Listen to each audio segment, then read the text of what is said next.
Hello everyone, I'm Philemon Saina, and today I want to talk about the solar systems.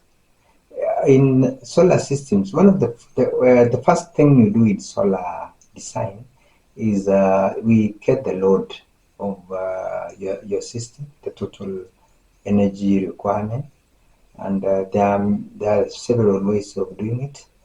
Number one is we can get your bill, uh, the monthly bill, and we work backwards. If we know the number of units that you consume per month, we are able to track how much you consume.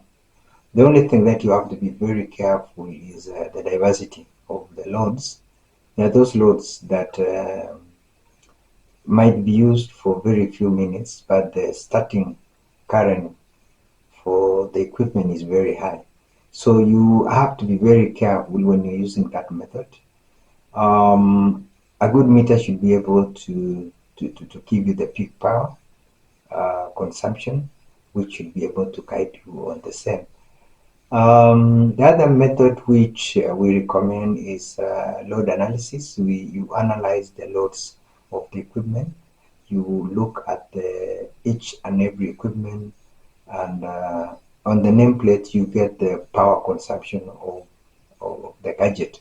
So through that addition, you get to know all the equipments in the household, and then you analyze them, and you get the total daily energy requirement of the household. So the next thing will be now to determine the number of panels that you will require to provide sufficient energy for the equipment. The total kilowatt hours, the daily kilowatt hours, you need to know which area the site is. We are along the equator and the tropicals, and most we receive, like in Kenya, in my place, we receive 5.6 peak hours. For our case, we will use, they are provided, they are provided by meteorological stations. So you use that peak sun hours to calculate the number of panels that will be required to provide the total daily energy requirement. So um, you divide the total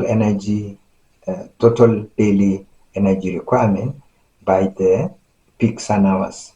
That way you will be able to get the number of panels. But you remember you will need to cushion it. You need to cushion yourself from the losses and the system inefficiencies in the collection of power from the sun to your system. So we provide an allowance for wastage and for losses. So we provide an allowance for losses. So you give it a factor of say 1.4. Okay. So your daily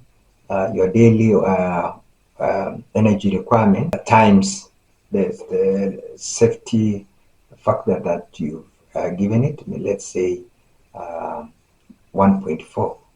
Okay, so the next thing after that is now to consider the issue of storage. How many days can you go without sufficient sunlight to charge your system? So we provide what we call days of autonomy.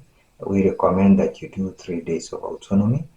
The other item is you have to know which kind of batteries you're using. If it's lithium ion batteries, you can use it up to, you can drain it to even up to 95% or 95%. But for lead acid batteries, you can only drain it not more than 50%. Actually, you supposed to keep your batteries longer. You can consider uh, draining, let's say 20%, which makes actually the storage system to be the most expensive, uh, uh, the most expensive part of your solar system. So once now you consider the battery, the next thing that you will need to do is to do a voltage, a system voltage selection. You want to know which voltage you will use in your batteries. So in this case, we can have 12 volts systems, 24 volts system, 48 volts system, and even 72 and others. So, and the rule of the thumb is if your loads are less than 1200, um, you can use 12 volts system. If your loads are between 1200 to 3000, you can consider 24 volts. Anything above 3000, we recommend that you use a 48 volt system. And once now you've selected your system voltage system, your system voltage, uh, uh, the next item will be to select the inverter. And okay, okay, you can start by selecting the solar charger controller, and the solar charger controller should be able to have sufficient, it should be of the sufficient amperage to be able to do the charging. That means it should, you consider the number of parallels, how you've arranged your panel. It should be able to match with the battery, uh, the system, the system voltage, the system voltage for which we say it can be 24, 12, 24, 48. The other item that now you need to select is your inverter, and the inverter, you consider the system voltage. If you chose 48 volts system, then the inverter should be able to take 48 volts and convert it to um, the AC that you want, let's say 110 or 240 or any other um, output that you need. There are so many types of inverters, and we have the PWM inverters, and then we have the MPPT inverters. Same with solar charge controllers.